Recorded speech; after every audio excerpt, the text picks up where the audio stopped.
ठीक है जी, अस्सलाम वालेकुम। लेक्चर नंबर 14 हम यहाँ स्टार्ट करने वाले हैं। ठीक है जी।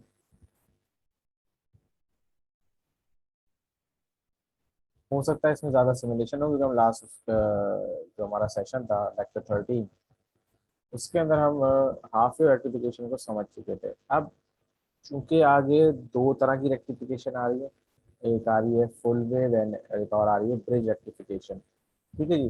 तो अब उसके लिए मैं दो सोर्स लूँ एसी के, तो वो तो मुनासिब नहीं है, ये प्रैक्टिकली ऐसा नहीं होता। ठीक है जी। तो हम कोशिश करेंगे कि ट्रांसफार्मर से स्टार्ट करें और फिर ट्रांसफार्मर को अपने अगले लेक्चर्स के अंदर हम इस्तेमाल करें, क्योंकि प्रैक्टिकल लाइफ में ट्रांसफार्मर ही होता है। ठीक है जी। तो हम आ जाते हैं इक्वेशन में।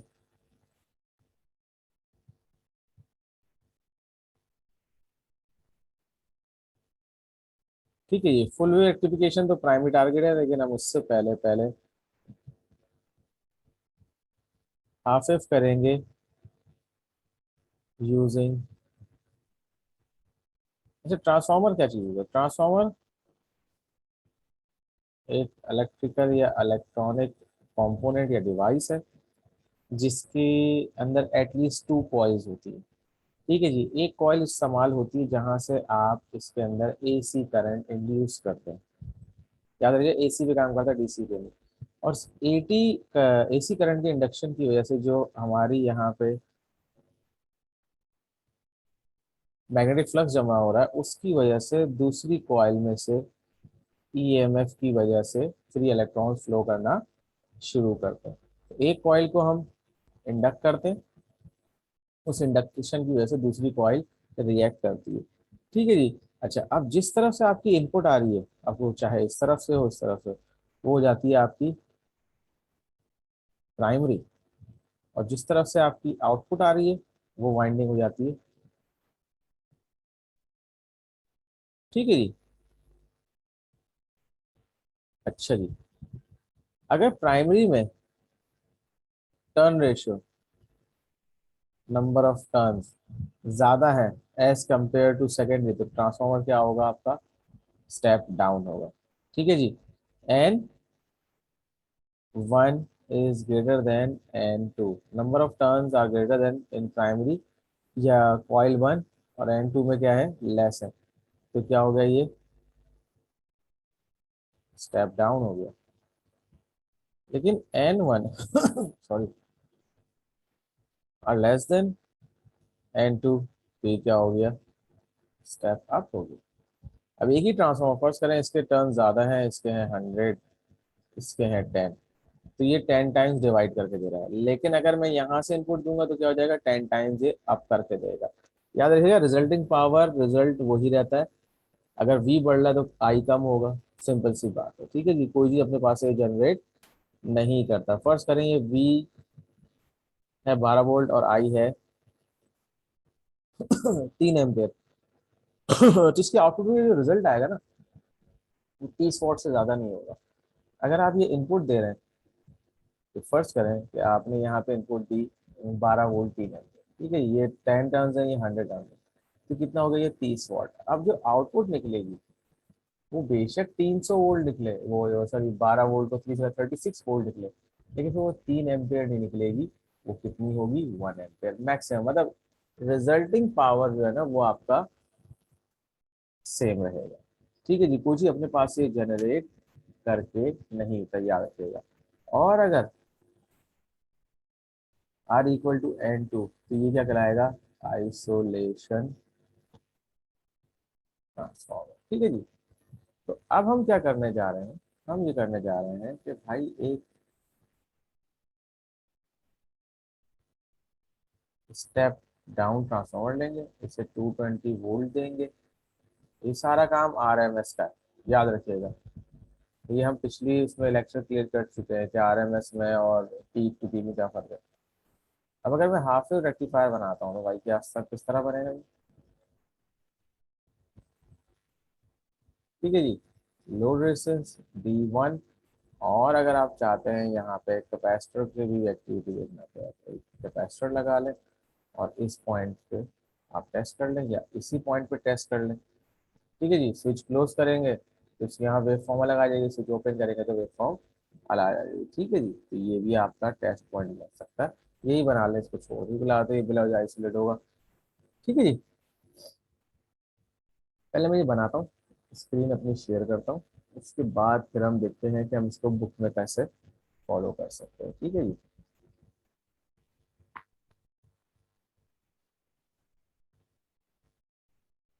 चलिए sharing my screen. Okay good, screen share हो चुकी है और हम जा रहे हैं इस वक्त मल्टी सिम को चलाने।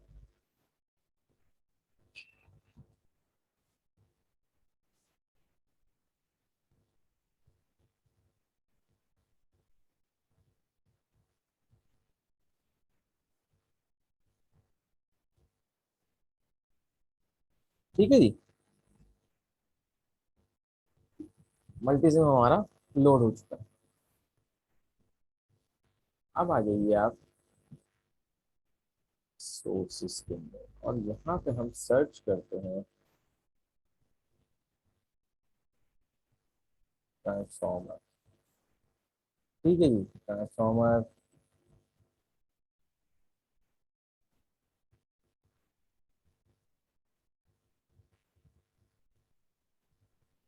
ठीक है जी, अच्छा ये सेंटर टेप है और ये विदाउट आयरन कोर है। सेंटर टेप को हम इस्तेमाल करते हैं, कोई मसला नहीं। ठीक है जी, अच्छा ये ट्रांसफॉर्मर को हम ले लिया। ओके, अब ये हम इस्तेमाल कर लेंगे, फिर अगले उसके अंदर हम समझ लेंगे। अभी हम इसकी एंड टू एंड प्रोब को या एंड टू एंड लीड्स को हम इस्तेमाल करेंगे। ठीक है जी, अच्छा जी, अब लागत इसको सोर्स भी चाहिए। ठीक है जी, आ जाओ भाई सोर्स पे।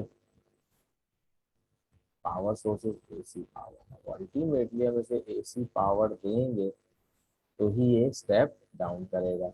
अच्छा जी, इसके अलावा आ जाए आप डायोड्स पे। 1N4007,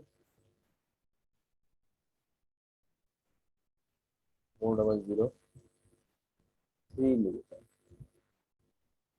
ठीक है जी, लादा में लोड रेजिस्टेंस भी चाहिए और रेजिस्टर। ओके, आखिरी एक चीज रह गई, वो है हमारे पास ग्राउंड। कोशिश करते हैं कि इसको हम पहले तो कनेक्ट कर लें। अच्छा, हमारे पास जो सप्लाई आ रही है कितनी आ रही है, 220 वोल्ट आ रही है। अब मैं पीक टू पीक और आरएमएस की उस पर डिस्कशन पे नहीं। ठीक है जी, ये तो हो गई हमारी सेटिंग के, ये हमारे पास सोर्स वोल्टेज अवेलेबल है।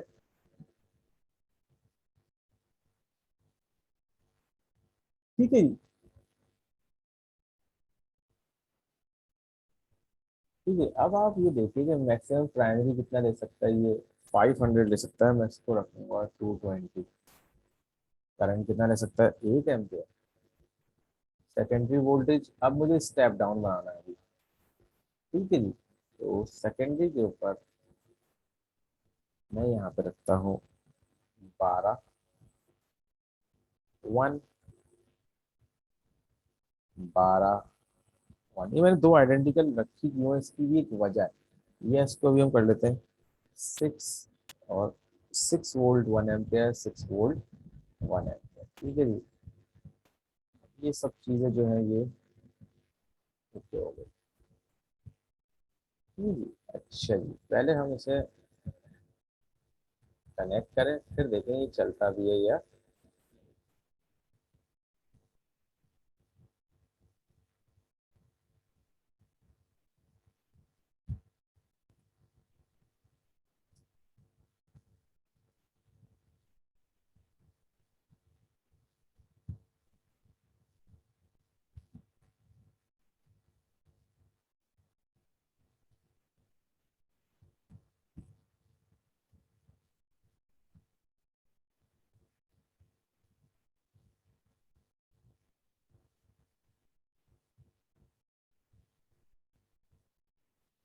ठीक है जी, R1 ले लिया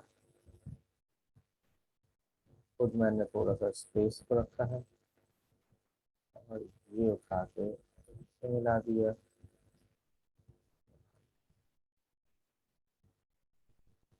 ठीक है जी, ये बन चुका है। अब जरा सा पहले मैं इसको चेक कर लूँ, उसके बाद हम बातचीत करेंगे तमाम मामला को लेके।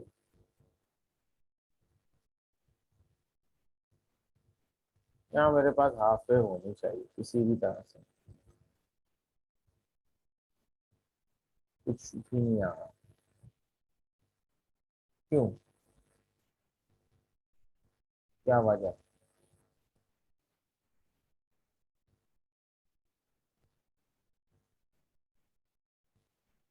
कोई बता सकता है? अच्छा चलो ठीक है। ये आपने देख लिया ना, अब हम कुछ और भी करते हैं।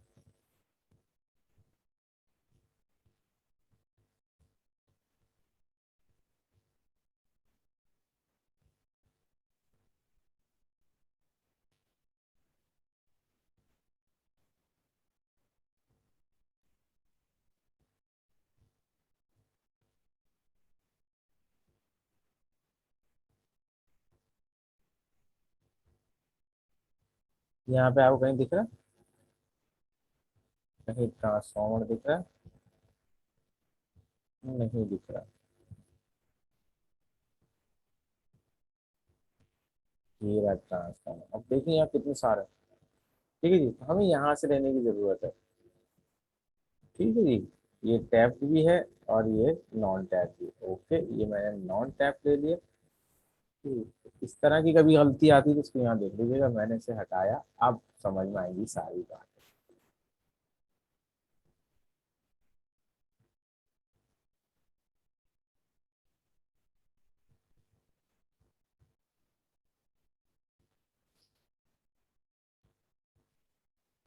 हम डिलीट करते हैं इसको, फिर वैसे ही बनाने की कोशिश करते हैं।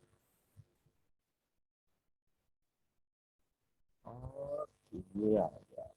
ठीक है जी।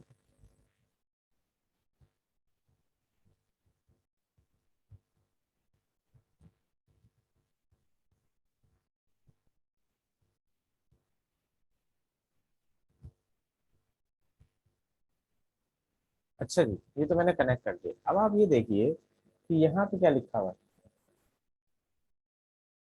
10:1।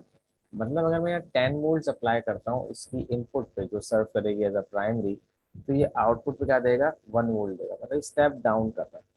क्या कर रहा है ये? स्टेप डाउन कर रहा है। तो अब अगर हम आइडियली देख लें तो ये 220 वोल्ट RMS दे रहा है। ठीक है जी, 220 वोल्ट को जब स्टेप डाउन करेंगे तो डिवाइड बाई 10 कीजिए, तो यहाँ पे अराउंड 22 वोल्ट RMS आने चाहिए। पहले हम वेव फॉर्म देखें फिर हम वोल्टेज भी कंफर्म करते हैं। आगे भाई हाफ वेव।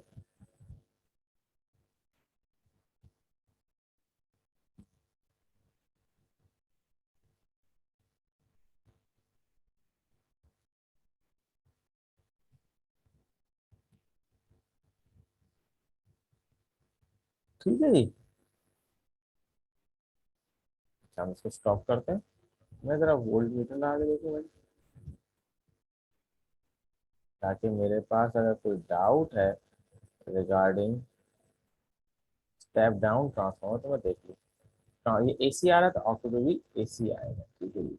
अब देखते हैं ये 220 वोल्ट दे रहा है, रेशियो 10 करते हैं। इसको मतलब यहाँ पे मेरे हिसाब से डिवाइड बाई 10 आना चाहिए। तो 220 को 10 से डिवाइड करेंगे तो कितने वोल्ट बन जाएंगे? 22 वोल्ट या 22 वोल्ट। ठीक है जी, 21.994 वोल्ट। अच्छा जी, अब अगर मुझे 12 वोल्ट लाना है, ठीक है, तो 12 कैसे करूंगा मैं? इसका मतलब ये है कि 10:0.5 करूँ तो 24 होते तो 12 होते हैं, ये 11 आने चाहिए। ठीक है, डबल क्लिक कर रहा हूँ, 0.5 कर दिया। ठीक है जी। अब इसे हम एक्यूरेट करेंगे, एडजस्ट करेंगे कि हमारे पास ये 12 वोल्ट आ जाएगा। अब देखते हैं, 10 वोल्ट। 11 से कम आएगा ना भाई? अराउंड 11 आ रहा है, 10.97। ठीक है जी, कोई बात नहीं। हम वैसे तो रेशो कोई और भी निकाल सकते हैं, ये तो खाली मैं एक ऐसी आसानी के लिए इस तरह से बात कर रहा हूँ। आ गया 12.3। ठीक है जी। अब अगर ये 5.6 है तो मैं इसको 5.5 कर देता हूँ।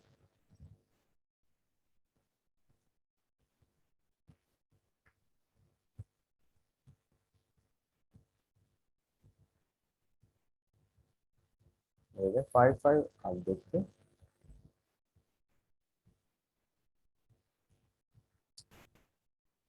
ठीक है जी, काफी हद तक प्रिसाइज हम यहाँ पे आ गए।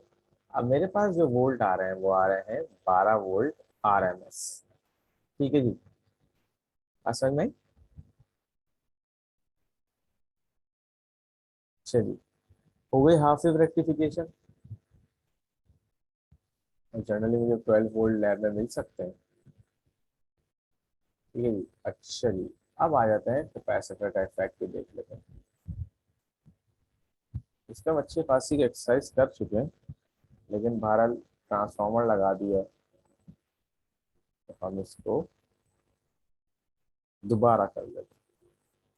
सबसे पहले मुझे क्या चाहिए होगा, यहाँ से इसको बंद करो फिर देख लेंगे से कहाँ लगा। ठीक है जी, कैपेसिटर। लेकिन कौन सा कैपेसिटर? इलेक्ट्रोलाइटिक। ठीक है जी, इसकी वैल्यू ऊपर नीचे कर लेंगे।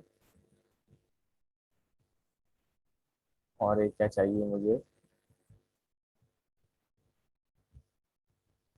Single pole, single.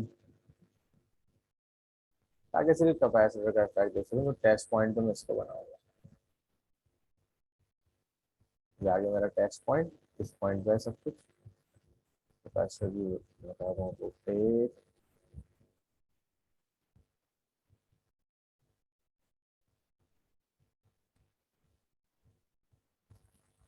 इसकी वैल्यू भी हाई कर रहे हैं ताकि कैपेसिटर मुझे छोटा लगे। छोटा यानी कम वैल्यू का इस्तेमाल करने को मिले। तो मैं कैसे तो एहतियातन 100 कर। अब ये जगह मेरा टेस्ट पॉइंट है। तो मैंने क्या किया है कि एक ये लिया।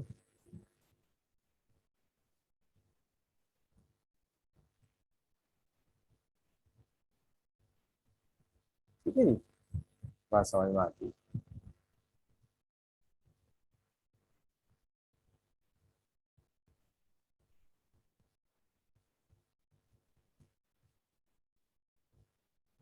ठीक है जी, काफी हद तक चीज क्लियर हो गई। अब मैं इसे स्टार्ट करने जा रहा हूँ।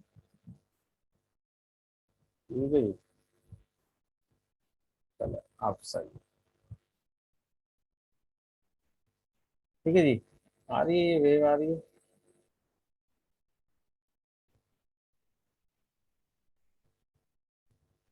अच्छा जी। अब मैं स्विच को ये दबाता हूँ। अच्छा, हो गई अप्रोक्सीमेटली स्ट्रेट लाइन। गो के अभी भी दिख रहा है मुझे हल्का हल्का, लेकिन फिर भी हम समझ सकते हैं। ठीक है जी, काफी हद तक ये दूसरी, तो ये प्रॉपर हमारा हाफ रेक्टिफिकेशन का एप्लीकेशन सर्किट बन गया है। ठीक है जी, मैं इससे पहले करूँ आपके लिए सेव फाइल, सेव एज।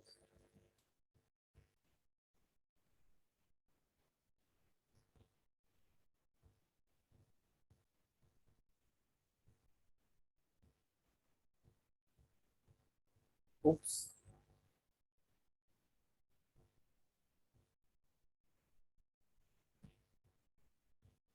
नहीं, सॉरी सॉरी। लेक्चर 14 है ये।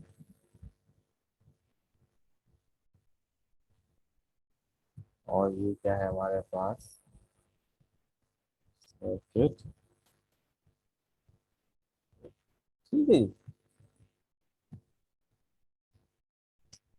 ठीक है जी, बात समझ में आ गई। हमने हाफ रेक्टिफिकेशन का प्रोसेस तकरीबन कंप्लीट कर लिया। और अगर मैं यहाँ से जाता हूँ ई बुक्स पे, and you have electronic devices by Floyd,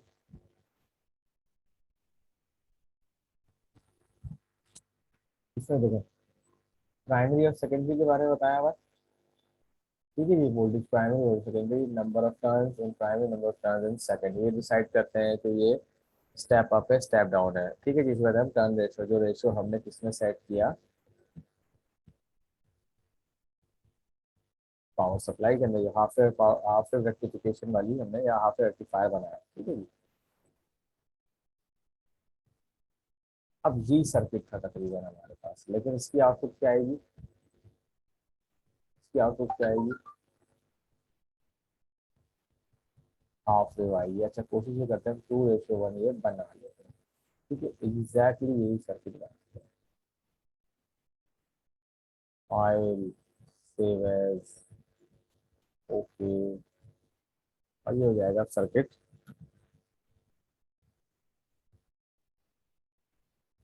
ठीक है जी, अभी कहता है मेरे पास सोर्स अप्लाई करो 170 वोल्ट। 170 वोल्ट क्या है ये, पीक, कैलकुलेट कर लेते हैं।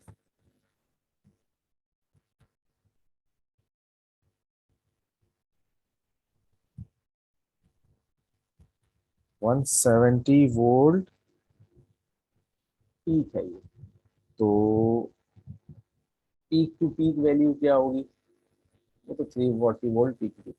अब मुझे आरएमएस में कन्वर्ट करना है, तो V peak multiply by divide by, पिछला लेक्चर खोल।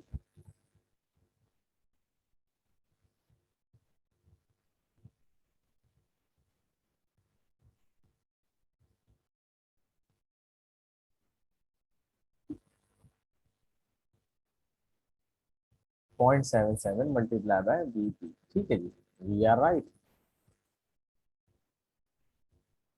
यहाँ पे क्या है, 170 वोल्ट पीक है, इसको मल्टीप्लाई कर देंगे 0.707। ठीक है जी, कैलकुलेटर खोल लेते हैं भाई। 70 multiply by 0.707, okay. 170 multiply by 0.70, sorry यार, 120 वोल्ट आरएमएस। हम ये पूरी यही वैल्यू डालते हैं इसमें, कॉपी। ठीक है जी, हमने मल्टीसिम खोल लिया।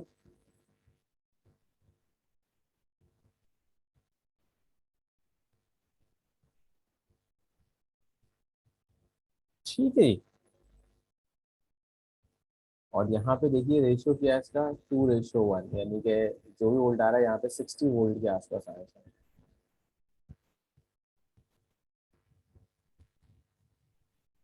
2:1। ठीक है जी, एग्जैक्टली मैंने यही सर्किट यहाँ पे बना दिया। 4002 है और 1 इसमें कोई खास फर्क नहीं होता भाई, सिर्फ वोल्टेज का फर्क है, वो आपका डेटा शीट रखी है, ये भी मैं आपको हाथ के दिखाई दूँ।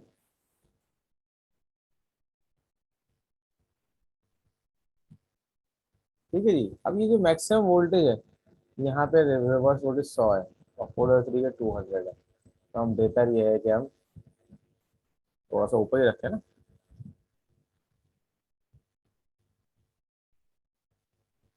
तो क्या होगा कि प्रैक्टिकल सर्किट है तो थोड़ा सा बेहतर रहेगा इसका रिस्पॉन्स, क्योंकि कल आप अगर कहीं बनाते हैं, लैब बनाते हैं, तो आपको इस चीज़ का अंदाजा है। अच्छा जी, और क्या रह गया, रेजिस्टेंस आएगा आपका 1K का, ओ सॉरी, रेजिस्टेंस आएगा 1K का, जो कि मैंने यहाँ 100K लगाया।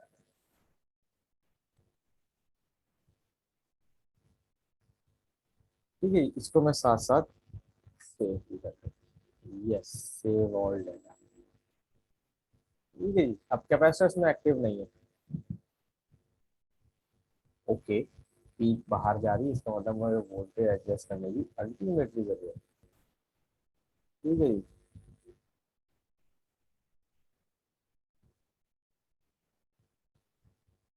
ठीक है जी। अब एक डब्बा जो है वो 50 का है, वो हम यहाँ स्टॉप करके देख लेंगे। ठीक है जी, आउटपुट वोल्ट देखें, वही 60 वोल्ट आ गए। ठीक है जी, क्यों आ रहा है 60 वोल्ट?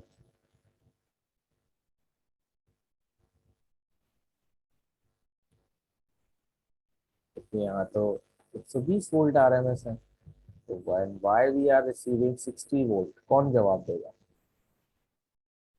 वही लागत है तो वो 2:1 है ना। अगर मैं यहाँ पे 120 वोल्ट अप्लाई कर रहा हूँ तो यहाँ पे क्या आएगा? 120 का आधा आएगा, 60 वोल्ट आएगा ना भाई।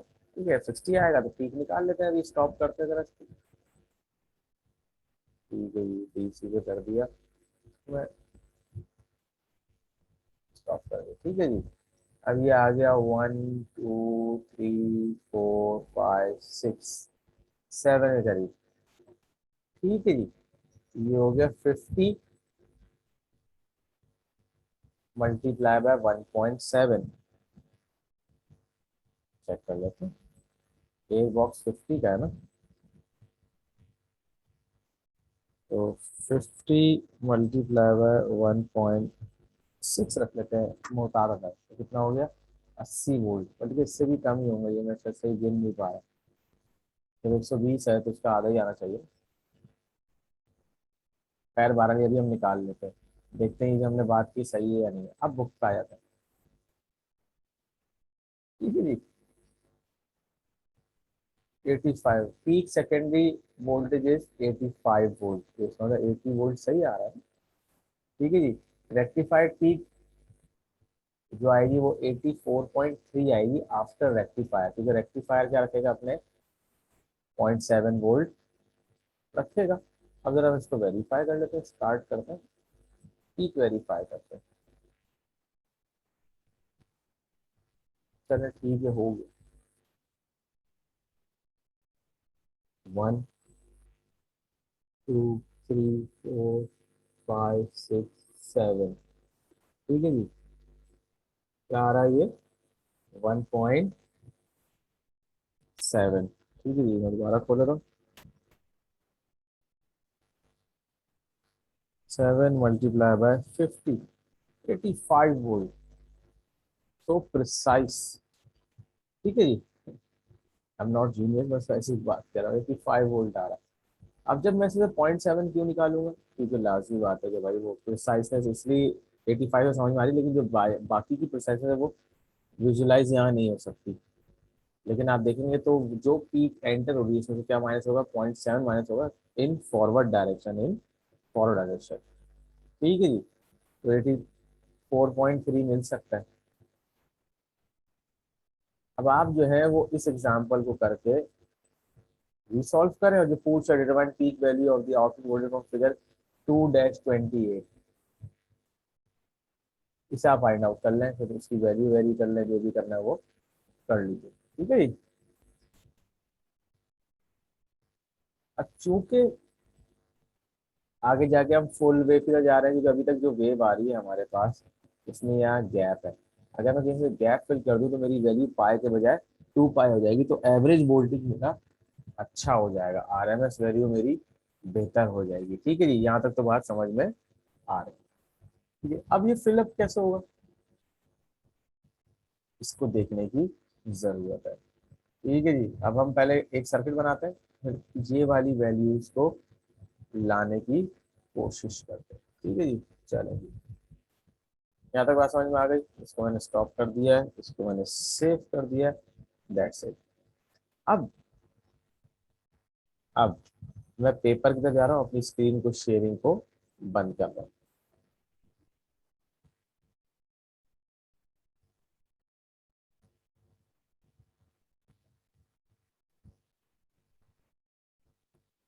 ठीक है जी।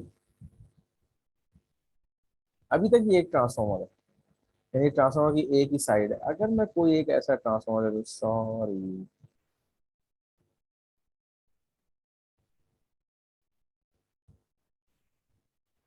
जो कि हो तो जैसे ये था कि 12 वोल्ट है, हो ये 24 वोल्ट का, हो ये 24 वोल्ट का, तो मैं क्या करूंगा?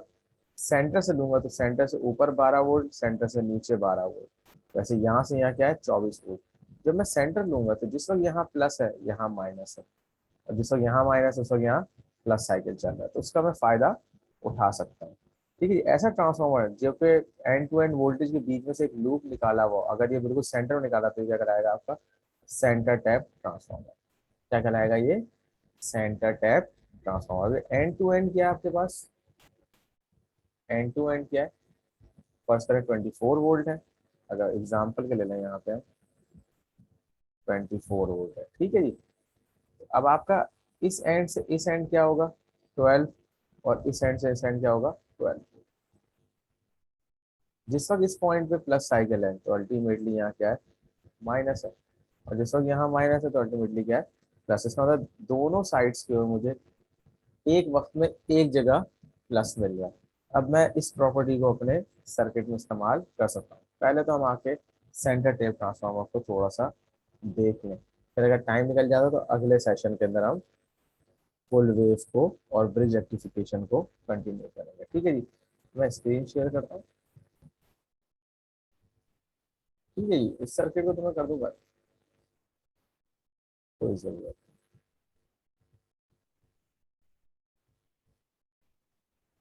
नहीं। ठीक है जी। अब सबसे पहले मुझे क्या चाहिए इसमें सेंटर टेप ट्रांसफार्मर चाहिए। तो यहाँ रहा ट्रांसफार्मर, यहाँ पे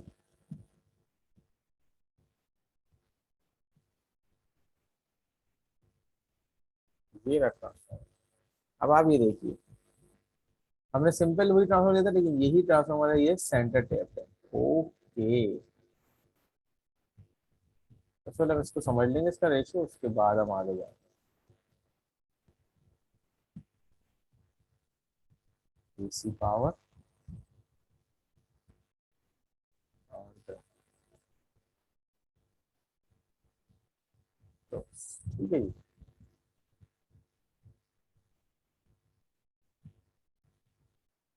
अभी मैं कोई आरएमएस वैल्यू वैल्यू नहीं चेंज कर रहा इसकी, ठीक है जी। सिर्फ रेशियो और turn ratio, sorry centre tapping का तरीका आपको समझाना चाह रहा हूँ। 10:5/5 है, यानी कि देख लेते हैं आधे आधे का फर्क है, अभी नापते हैं। तो मैं इसको एक यातन क्या करता हूँ यहाँ से, ये हो गया चला। अभी हमारा कॉमन पॉइंट हो गया और मैंने 1 मीटर लगाया।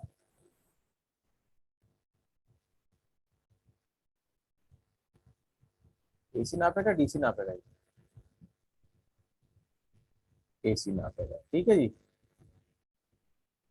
ये रहा एसी, ये एम्पेयर है, ये एसी, ठीक है जी।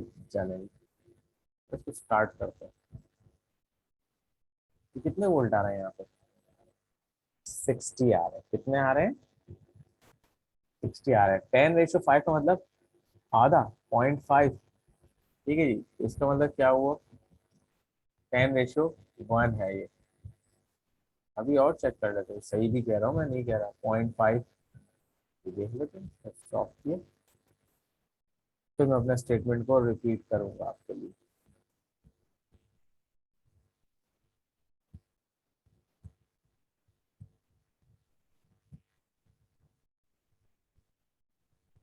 ठीक है जी।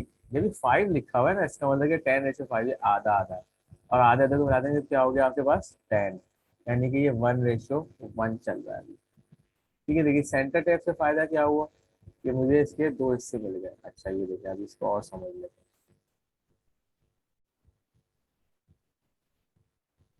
तो कर लेते हैं।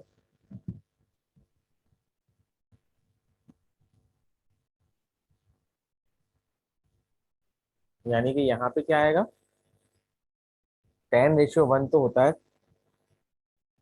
120 के हिसाब से 12 वोल्ट, ठीक है जी। लेकिन यहाँ पे क्या आएगा 6 वोल्ट। तो अगर मैं एंड टू एंड नापूंगा तो कितना हो जाएगा 0.5 एंड टू एंड मुझे 12 वोल्ट मिलने चाहिए। लेकिन अगर मैं सेंटर टेप लूंगा तो 12 का आधा कितना हो गया 6, ठीक है जी। स्टार्ट करते हैं, आ गया 12 वोल्ट। अब अगर यही पॉइंट उठा के मैं सेंटर पे लगाता हूँ, ये मैंने डिलीट किया, इसको मैं सेंटर पे लगा, ओ सॉरी, अब मुझे यहाँ 6 वोल्ट मिलने चाहिए, ठीक है जी। अच्छा रिगार्डलेस इस जगह क्या आ रहा है, नीचे मुझे 6 वोल्ट ही मिलने चाहिए। ठीक है जी। इसका फायदा क्या हुआ कि जिस वक्त यहाँ प्लस है तो यहाँ प्लस नहीं है। इसको भी हम देख लेते हैं कि भाई हमारी ये वाली स्टेटमेंट ट्रू है या नहीं है। मैं एक ऑसिलोस्कोप ले रहा हूँ तो मेरे पास मल्टी चैनल ऑसिलोस्कोप अवेलेबल है।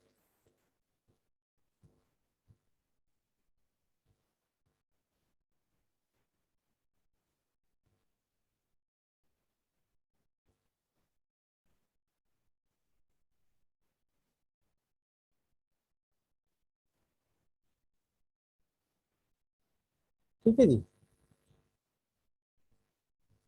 इन दोनों के कलर चेंज कर लेते ताकि हमें विजुलाइज करने में आसानी हो। एक येलो कर लेते हैं, वो हमें नजर नहीं आएगी यहाँ की लाइन। इसको कर लेते हैं हम यहाँ पे ग्रीन, बहुत ब्राइट सा ग्रीन। ठीक है जी। चलिए स्टार्ट करते हैं।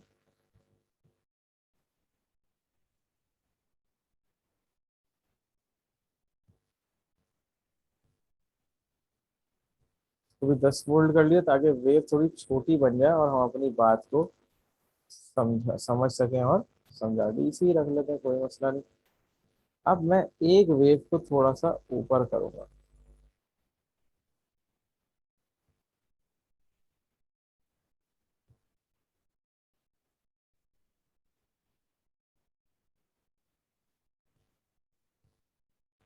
ठीक है जी, ये येलो वाली जो वाइट रेफरेंस लाइन पे आ रही है। ठीक है जी। अब इस वाले को मैं नीचे ले जाता हूँ वन। ठीक है जी। बात कुछ समझ में आ रही है। मैं करता हूँ स्टॉप। ओ, अब समझ में आ रही है। तो जिस वक्त ये प्लस है, ऊपर वाला क्या है, माइनस है। ठीक है जी। और जिस वक्त ये माइनस है तो ये प्लस है। इसका मतलब ये क्या है, मुझे ऑल्टरनेटिव साइकिल के अंदर मुझे क्या मिल रहा है, प्लस साइकिल मिल रहा है। मुझे ऑल्टरनेटिव साइकिल में क्या मिल रहा है, ऑल्टरनेटिव साइकिल में क्या मिल रहा है, प्लस साइकिल मिल रहा है। तो इसका मतलब क्या है कि अगर मैं हाफ वेव चलाता हूँ तो जिस वक्त मेरी नेगेटिव साइकिल आ रही है तो हाफ वेव गायब हो जाता है। तो अगर मैं दूसरी लाइन में ये डायोड लगा के कॉमन पॉइंट पे ज्वाइन कर दूं, वो मैं अभी दिखाता हूँ आपको। इसका फायदा क्या होगा, इसका फायदा ये होगा कि जिस वक्त प्लस साइकिल एब्सेंट होगा उस वक्त आपका दूसरी लाइन का प्लस साइकिल प्रेजेंट होगा। ठीक है जी, ये आपने देख लिया यहाँ पे। मैं इस सर्किट को फिलहाल तो मैं कर रहा हूँ सेफ। ये देखो, जिस वक्त यहाँ मौजूद है प्लस, ठीक है जी, तो उसका क्या है, यहाँ माइनस है। मतलब ये है कि अगर मैं एक डायोड यहाँ लगाता हूँ दूसरा यहाँ लगाता हूँ तो अगर ये फॉरवर्ड है तो ये रिवर्स है। और अगले इंस्टेंट में जैसे ही T1 के साथ D1 लगा है, वो क्या होगा, माइनस होगा। तो T1 के साथ जो D2 लगा है वो क्या हो जाएगा, प्लस, यानी कि वो फॉरवर्ड हो जाएगा। ठीक है जी। बात समझ में आ गई काफी हद तक, क्लियर है। तो ये फायदा होता है किससे, मुझे सेंटर टैपिंग या सेंटर टैप ट्रांसफार्मर से। ठीक है जी। अब क्या हुआ, हाँ, प्रैक्टिकली देखा जाए तो मेरे पास कॉस्ट बढ़ गई, करंट रेटिंग बढ़ गई, साइज बढ़ गया सर्किट का, लेकिन फायदा क्या हुआ कि अब जो मैं आगे काम करने जा रहा हूँ वो उससे बेहतर होगा। इससे हाफ रेटिंग है, एक नज़र हाफ रेटिंग देख लें। इसको मैं सेव भी कर दूं, सेव एज। और ये है जनाब सर्किट सी है, फिर आगे वाले में से ए कर लेंगे, फाइल, ओपन।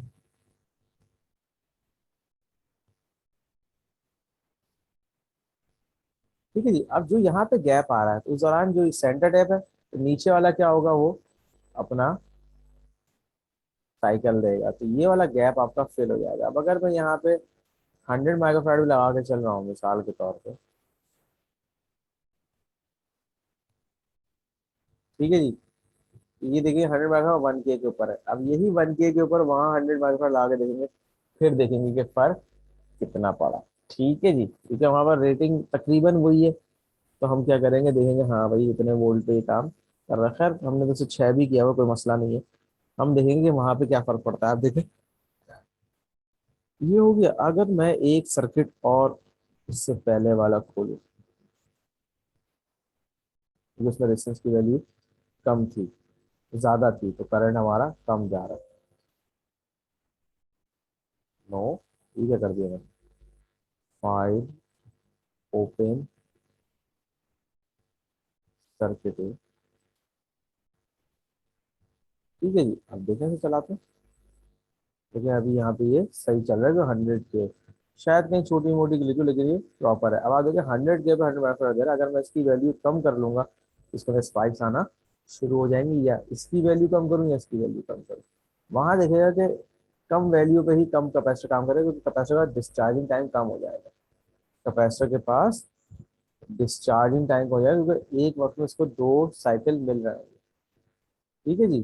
क्यों मिल रहे होंगे, ये इस तरह से मिल रहे होंगे, ये भी हम अगले वीडियो लेक्चर में इसे देखते हैं। ठीक है जी। तो यहाँ तक कोई चीज़ पूछनी हो तो पूछ लेगा। अगले लेक्चर में हम इसी सर्किट से कंटिन्यू करेंगे, और इस सर्किट को मैं कर देता हूँ ऑफ। ठीक है जी, ये हो गया सेव, ये आपका डाटा सेव हो चुका। ये सर्किट मैं बंद कर रहा हूँ।